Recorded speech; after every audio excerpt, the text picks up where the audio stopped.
ढोरी पर मलिया लहरेदार कस के खोसले बाड़ी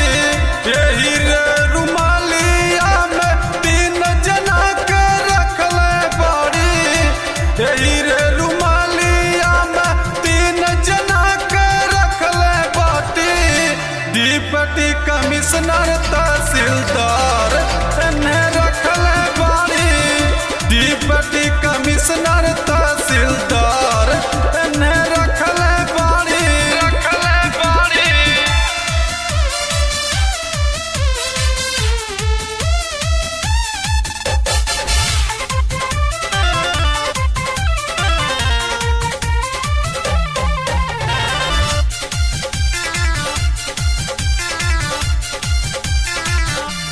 रहिया चली लाल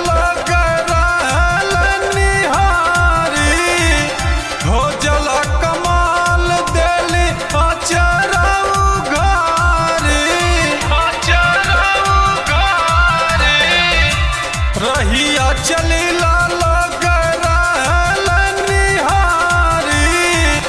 हो जला कमाल देली अचराऊ घारी चली लाड हरिया हिले सीने कया नरवा जब जब सर के हमर सीने कया चरवा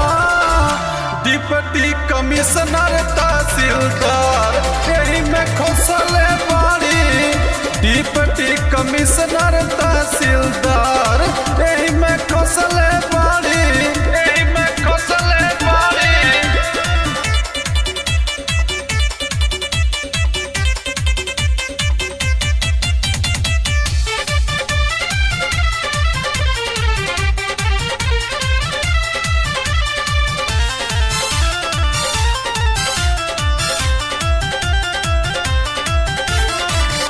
देखले बाण जब से सरवन बाण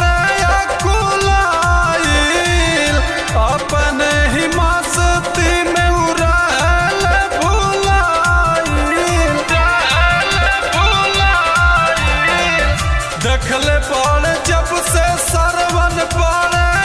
कुलाइल अपने ही मस्ती में उड़ल भुलाइल यही रे नथुनिया पे 3 जना के रखले बानी